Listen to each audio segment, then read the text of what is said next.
ও যুবক, তোমাদের পায়ে হাত দিয়ে বলি, তোমরা 2-3 বন্ধু মিলা যা দেখো নেটের ভিতরে, যদি তোমাদের মা বাবা জানতো তাহলে মনে হয় জুতা দিয়ে বাইরে তোমাদেরকে ঘর থেকে বাহির করে দিত। বলো হ্যাঁ, সত্য তো?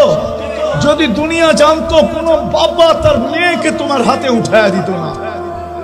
আর যুবতীরা যা করে নেটের মাঝে, যদি দুনিয়া জানতো, কোন যুবক মনে হয় ওকে বহু স্ত্রী হিসাবে ঘরে উঠাইতে রাজি হতো না। আল্লাহ বলে, তোমাদের সাথে 24 ঘন্টা আমি লুকোচুরি খেলি। তুই গুনাহ করতে অভ্যস্ত, আমি লুকাইতে অভ্যস্ত। তুই গুনাহ করতে ভালোবাসিস, আমি লুকাইতে ভালোবাসি। তুই গুনাহ করতে ভালো পাস, আমি লুকাইতে ভালো পাই। তুই গুনাহ মজা পাস, আমি লুকাইতে মজা পাই। তোর গুনাহ অভ্যাস, আমার লুকানো অভ্যাস।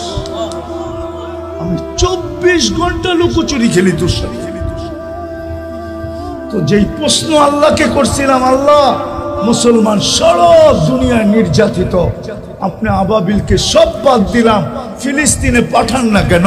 ওইখানে তো আপনার খলিল শুয়ে আছে, ওইখানে তো মুসা আলাইহিস সালাম শুয়ে আছে, ওইখানে তো 70 জন নবী শুয়ে আছে। ওটা তো দিয়ারুল আম্বিয়া, নবীদের জায়গা।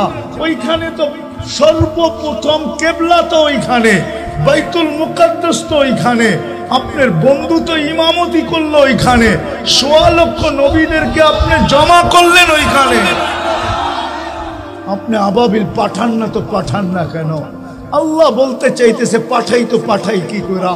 এদের চেহারা তো দেখ, এরা আমাকে আল্লাহ বলে স্বীকার তো করে, কিন্তু এদের কাছে তো প্রমাণ নাই যে আমাকে ভালোবাসে বলে তো, কিন্তু প্রমাণ তো নাই।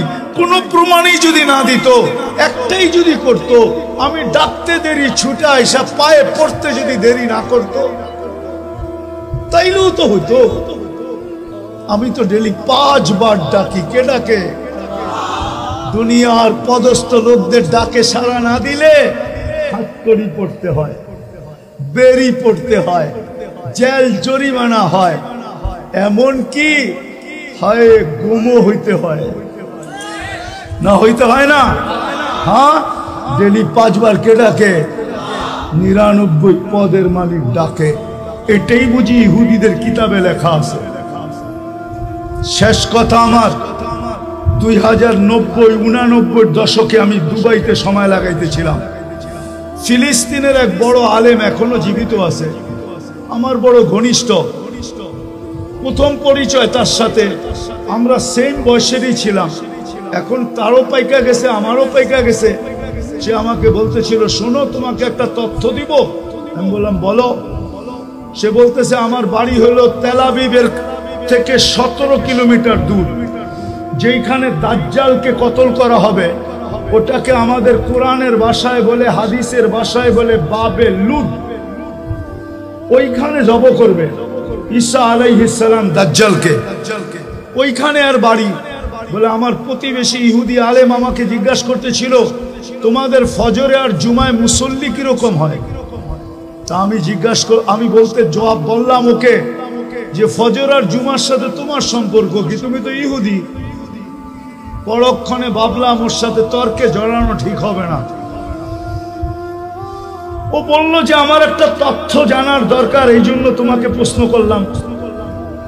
আলেম বলল যে, আমি ওকে জবাব দিলাম যে, শোনো, জুমার তুলনায় আমাদের ফজরে কোনো মুসল্লি হয় না। হয় নাকি? হয় মুসল্লি? হ্যাঁ, শিবপুরেও তো আছে। ফজরে শুধু ইমাম আর মুয়াজ্জিম হয়, আর কেউ হয় না। না হয় না? বর্ষার দিনে, শীতের দিনে, ঠিক না? কনকনে শীতের দিনে কোনো মুসল্লি মসজিদে আসে না। আসে নাকি? হ্যাঁ। তো বলে, আমি বললাম জুমার তুলনায় আমাদের ফজরে কোনো মুসল্লি হয় না। তো ওই আলেম চিৎকার দিয়ে বসে, ইদান নাহনু ফিল আমান, তাইলে আমরা এখনো নিরাপদ।